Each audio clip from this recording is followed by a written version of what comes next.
Hello, hello, hello, everyone. Good morning. Happy Thursday. How is everyone doing? Boy, massive computer crash that I woke up to. Got up extra early this morning, luckily enough, and then couldn't get TradingView or anything else to work. So this could be a rough live stream. We'll do our best to get through it. Thank you for tuning in. Also, I have a painter here who's patching the holes from the 60 amp circuit that was pulled for the new car charger. So it could get interesting if the dogs start barking. I do apologize, but it's just me here this morning managing everything. So just wanted to give a little context. It's going to have to get through this stuff quickly. Good morning, George. Can we get short? You can get short whenever you want, George. Gave my key lines the same, my major and minor ones. Good morning. I guess it snowed there in Minnesota, Patrick. Good morning, Options 22. Good morning, Martinez. Good morning, Dave. Good morning. Can somebody tell me why we pulled back this morning? Well, overnight we pulled back, of course, because of new car registrations in the UK. Duh, everybody knows that. That's a joke. No, we'll go over that stuff. We will go over retail sales were bad. It was already dollar index gained some strength with the overnight. The euro and pound were trading lower, and dollar was gaining strength. Remember, these markets are going to trade inversely a lot with the dollar. So when we get a major bounce in the dollar, watch for some possible pretty decent damage from the bull case done. So we will look at the markets, also the market follow through with yesterday's selling from digesting the press conference with Powell. Good morning, CD. But if you haven't said good morning, Mike, and hit the like, completely agree. Good morning, Ted. Light dusting here in Omaha. We don't have any snow, but we're supposed to get some next week. All right. As we talked about, BOE, Bank of England, hiking the 0.5 or 50 basis points. So that's done. Completely in line with what's expected. ECB hiking 50 basis points. That is done. Also, they're going to start QT next year. QT, I think it was for March. Moderate QT. Keep that in mind.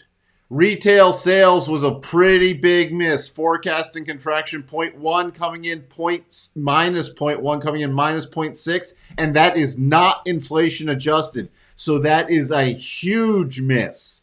So already consumers are slowing down, and that was for November going into the beginning of the holiday season. Continuing jobless claims coming in right at forecast. The last one revised lower by 1K, so minor. Initial jobless claims coming in way better, 211 versus 230 forecast. The last one revised up 1K.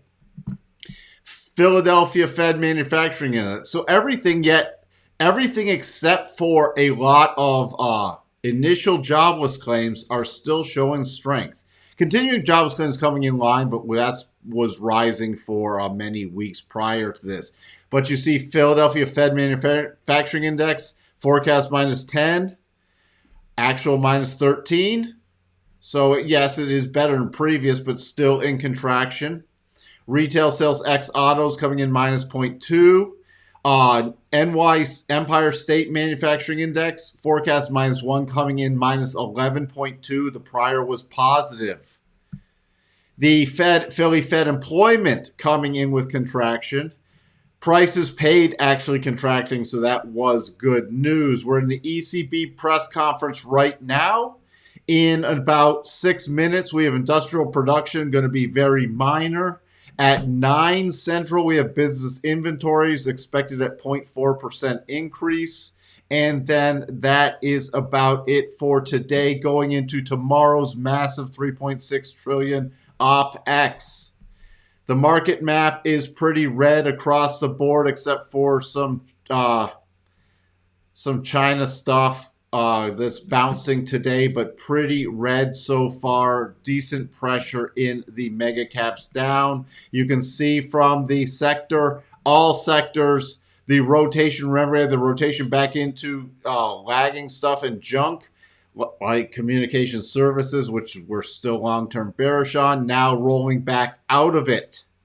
So we have for February, I know it's still early, February 1st, but it's just that 25 basis point. We are still technically back in greed mode. Adobe after the close is really it today. All right. Hey ho, waka waka. So, yeah, I'm watching for a dollar index bottom. Elon did sell, filed the Form 4S's last night. They dropped like at 8:15 Central, I think it was. It was late. Someone tell Wall Street DeSantis isn't leaving the North Pole. So, yes, Santa's downing his economic throws in Irish whiskey and is definitely out of commission. He has to lay off all his elves. Well, is that in the employment figures yet? Let me know that. You think he's done selling? I think he's I don't know, because I don't think he could absorb much more selling. Real quick with Tesla, you see, even with the market bouncing, it did not absorb the selling well.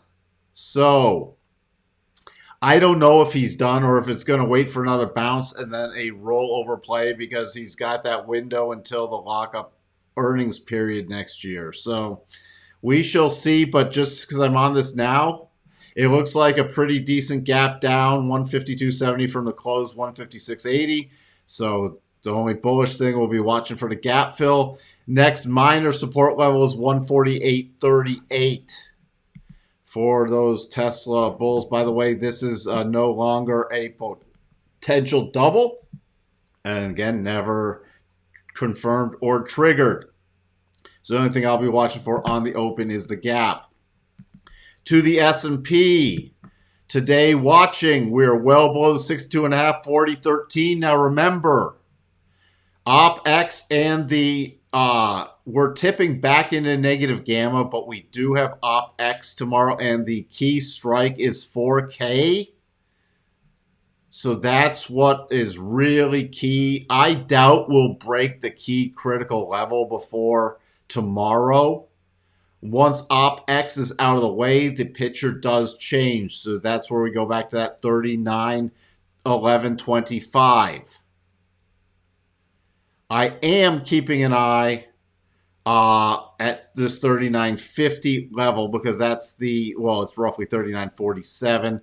Right in front of the 50 with the 87.5. Looks like unless we get a pretty significant bounce into today's open and with follow through, we'll probably close below that 4,013 area. There is no key reversal pattern. The area I'm watching, besides something very short term, is 39.95 to 4K. All right, and that would just be for a short-term bounce back to those levels. Keep in mind, on the dailies now rolling over, and the weekly is headed down, so we could be at a more significant topping area. Next week could get interesting, especially if we break that 39.11. There is still a lot of key support down here. NASDAQ holding right here at the 75, but we start breaking down even more. It's 11,537. Then the retest is 11,425 area. We'll shift to much more bearish after that 11,425 area to the upside. Let me just check this out real quick. My key area is about 11,735 to 11,750 roughly for any bounce play. Cycles also rolling over on the daily and headed down on the weekly. Also remember the weekly 200 Yes, I know we've broken it before, but it's still going to be, especially for a minor bounce, is that 11,445 area. If we do head down, let me get to the spiders and the Qs. The spidey senses, we still have the double. Needs to close on a daily because the 50s right here needs a close on the daily below 391.64. Right now we're trading 393.88. So here's what I'm utilizing. Yesterday's lows with the 75% harmonic coming in around this 396.40, 396.35, 396.40 area on any bounce before the close, before a gap fill. If we did get a bounce, I'd be utilizing yesterday's low and the harmonic as key resistance. Then I'd go to 398.71 and then to the close, 399.40. So those would be my upside targets. The support area, we're trading right below the 87.5. So minor you can use if you need a very little minor levels, about 341. But major support, 391.64 with the 50. Below there, the minor levels you can utilize. This is a great area to use your reverse harmonics. Okay, because you can break down with and still close above this level with confirming the double top, but not without triggering it. But if we do break the intraday levels, and this isn't just for today, 389.28, 386.93. So that's exactly how it's structured. And remember, we still have the massive gap left from CPI Thursday. But that's not for today unless we went into like full-blown destructo mode. Okay, the Qs roughly trading 282. My key support level is first 281, 281.04. Then I'm using 280.57 because that's on a key very closing basis. And then it would be 278.78. Below that,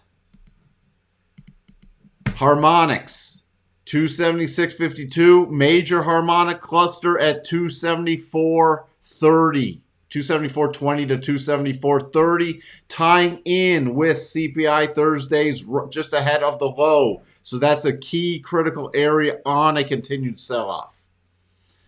On a bounce, we have the 75% harmonic with yesterday's low and the daily 50 EMA, 283.30.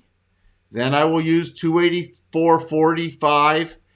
Then 285.50, then the gap fill, 286.51. Extra levels in here because we still have a fair amount of overhead resistance to trade into. All right, lots of stopping points going back up into yesterday's price action. That's why it's hard with this pullback and with option X to get overly bullish besides a short-term potential bounce if there is a bouncing pattern, which there is not yet. The Dow, I'm focused on 33,674 and then 33,452.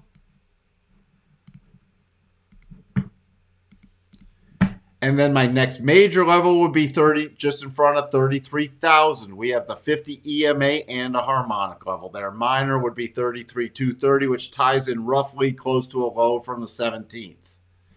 But we also do have a fair amount of support in here.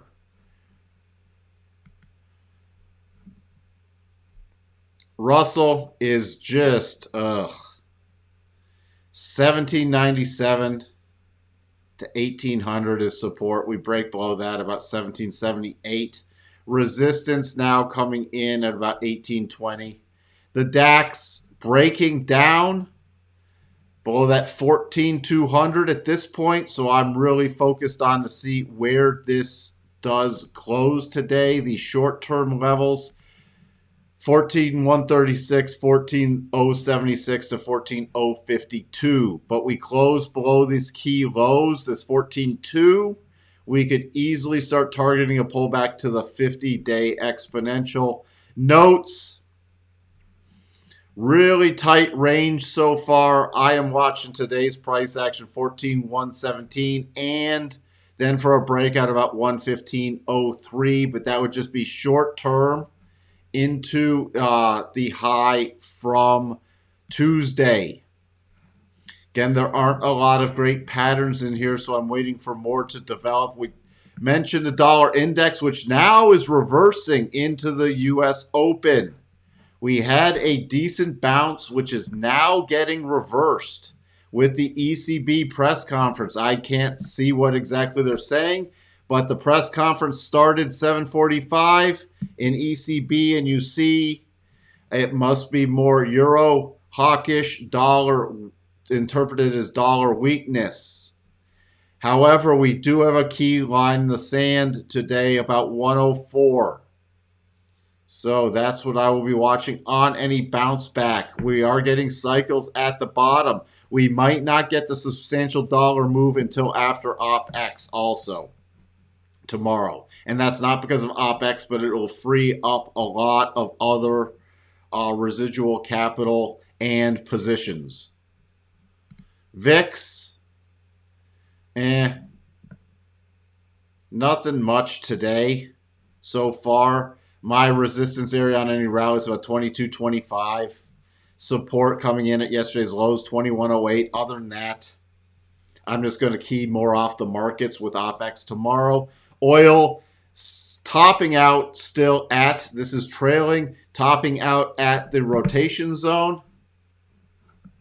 At the rotation zone for the crude traders, keep an eye on this. This is now a confirmed double, but not yet triggered. I need a trigger on an hourly time frame or better. So it's confirmed but not triggered. The trigger would be 76.31. Great little area for an aggressive trailing stop from any longs.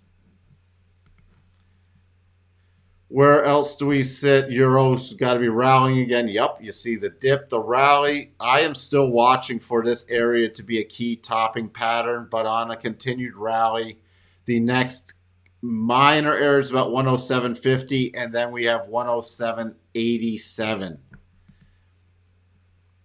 The pound not rallying, but still holding. We have prior resistance becoming support with the rotation zone. So the only thing I'm watching is for a rollover play below about 122.9, roughly. Bitcoin, little spiky top there, cycles at the top and rolling over now, but can't get anything from the aggressive short side till back below about 16,850. We already looked at Tesla. What else do we think? I don't know if, do we still have comments going on? Because I don't see any new comments. I hope it's not frozen. If it is frozen, I do apologize. It's just one of those days. Let me see if we have anything going into the open. Let me see what we have here. Yeah, we got a little mini double. Going into, I'm not seeing any comments. I think the comments are broken. Fantastic. So if I didn't get your comment, I'm really sorry.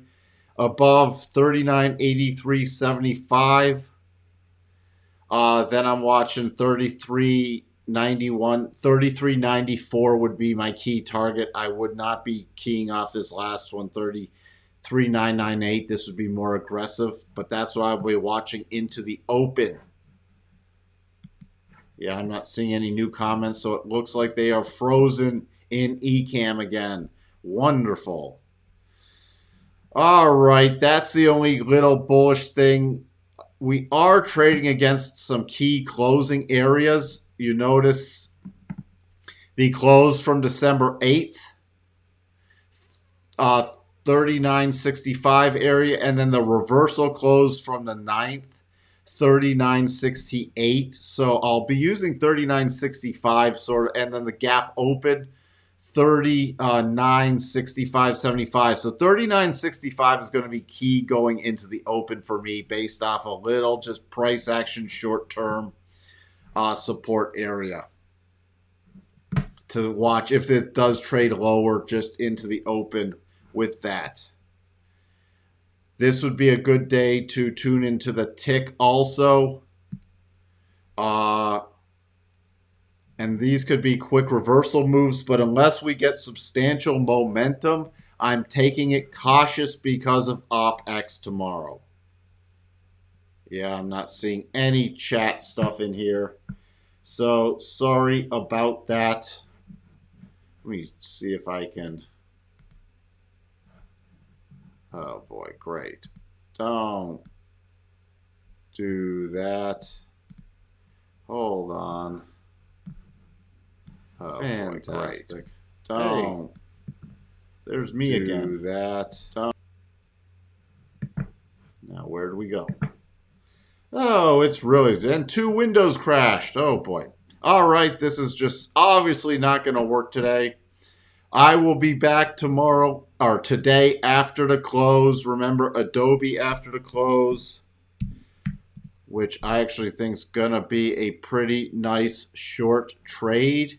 But my key support, 320, 390 is key for Adobe, especially with the gap open above support, returning, trapping all the breakout players on them going into earnings. This could get very interesting for a topping play. I shall talk to everyone later. Again, thank you for tuning in. Sorry for the problems. And if you are new here, please do consider subscribing, even though we had some technical issues today. Bye for now.